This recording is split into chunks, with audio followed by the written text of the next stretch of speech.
So myself, Harsh, I'm 17. I'm based out of here in Mumbai, India. This is my third startup. So it's called as MetaVolf. It's a Web3 IT services company. So MetaVolf Private Limited is the name of the company. This is the agenda. So who are we?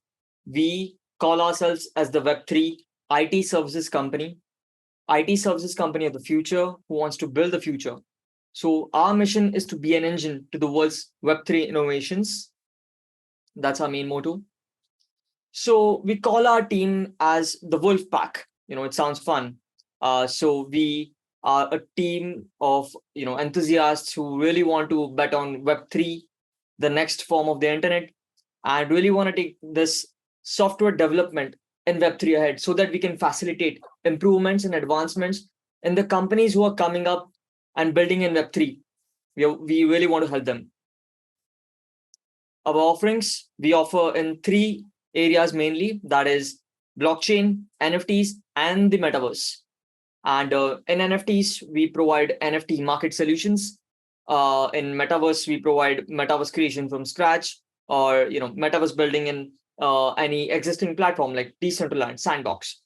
And in blockchain, we cover coding of blockchain. So we have developers who can code blockchain right from forking of blockchain to developing an entire new blockchain. So our target audience. So we have two set of target audiences. First is the companies who are existing, the legacy companies who want to get into the Web3 world. So for them, we do propose a few things. For example, marketing events in the metaverse, and decentralized cloud storage solutions, and decentralized servers and everything. And the other set is for startups. Now, for startups, it's about getting helping startups who want to build in Web3.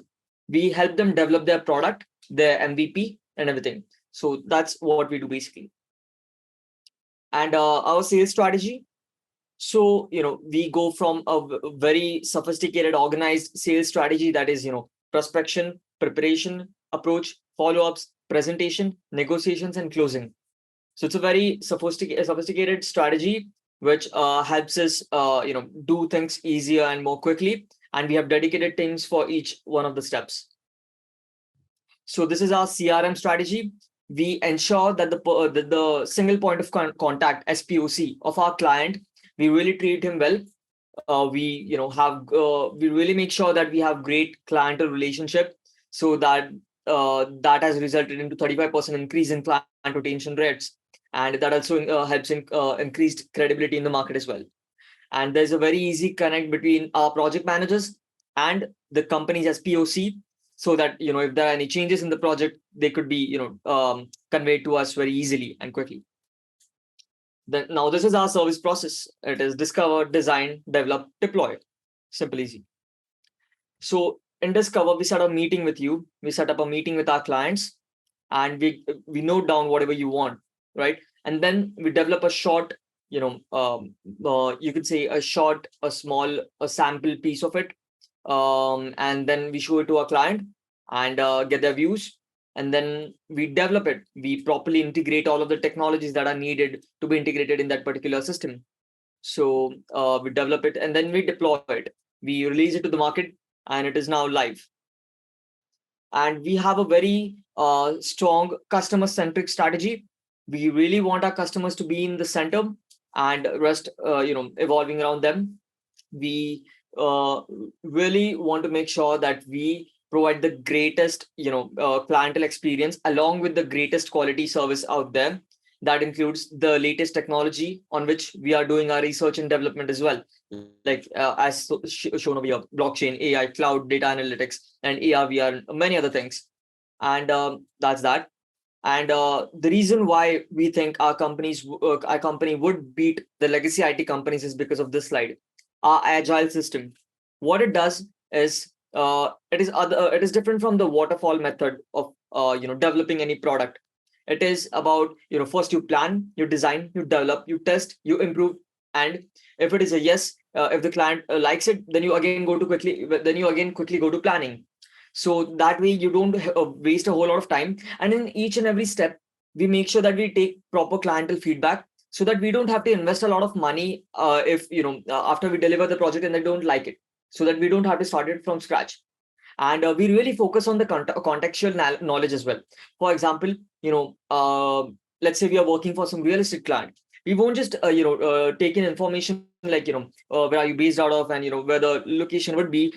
We also take information such as like who would be your prospective clients. We really think from a contextual purpose, so that really helps us to provide the kind of impact driven services that we are able to provide.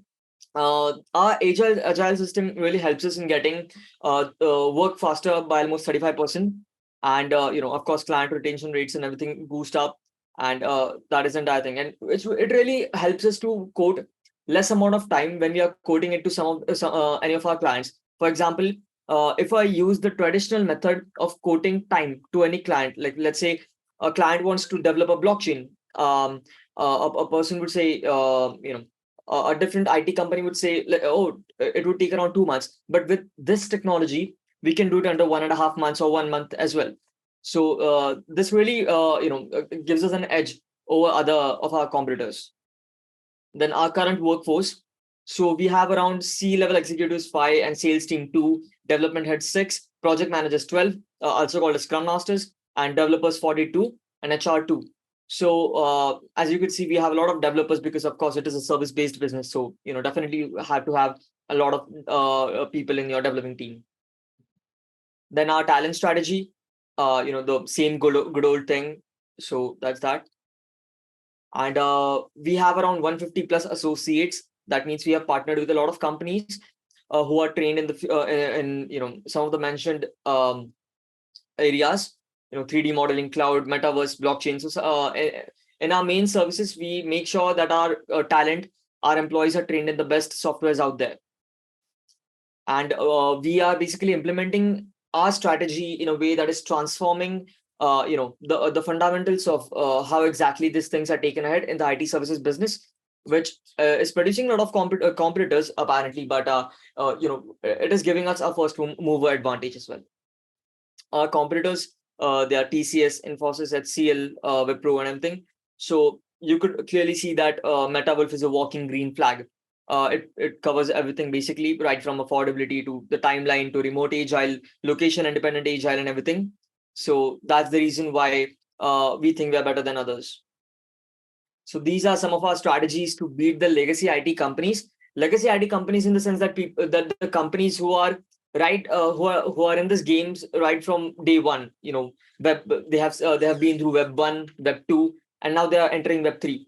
But we really think that if we really focus on just Web 3, we could potentially target a much bigger market than the current IT companies. Then the team, it's it's Aryan Tamane. He is an investor in crypto and everything since a lot of years.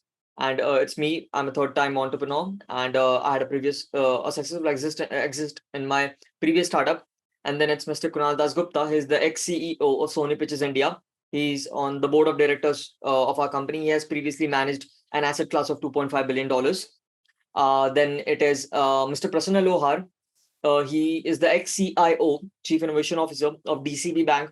He has really revolutionized the way people bank in India. He has put forward a lot of forward a lot of innovative technologies in the banking sector in India, and has impacted millions and millions of people. Then our tech team, head of design Nadesh Vikaria, he's into 3D modeling and everything. Then head of technology Vansh Shah, he is previously an Microsoft intern and Harvard intern. And then Vinit Das, she has been into the Web3 space in 6 years. Then Tanisha Agrawal, she's handling social media since 4 years, so she's very good with social media. Now, some of our financials. So Web3 software development market stats, right? So current market stats are around $55 billion is the total addressable market. $18 billion is the serviceable available market. $12 billion is the serviceable obtainable market, and 47.6 is the percent is the CAGR, which is quite high, and it is what it is. And our revenue goals. So by 2026, we plan to achieve around $130 million in revenue, and $100 million in revenue in 2025. And there's a huge bump between 2024 and 2025. And the reason for that is because we think that the Web3 would really come into play, and people, the normal masses, would really adopt it during that time, is what we are predicting. And that's why the number of services that we provide and the number of clients we have would eventually increase, and we will generate more revenue. So currently we are working on 85% profit margins, which is sort of crazy, but we are sort of able to do that. We are trying to pull it off, and we have been pretty successful with that. But we could further increase it to 92% post fundraise, because we are developing a AI automation technology which takes contextual data and provides results, basically. So that's that. And then you could see that we are also doing a lot of other things to improve our margins, like automation, improvised utilization, hiring experienced people as well, because they get the job done quite quickly, and the funding part, right?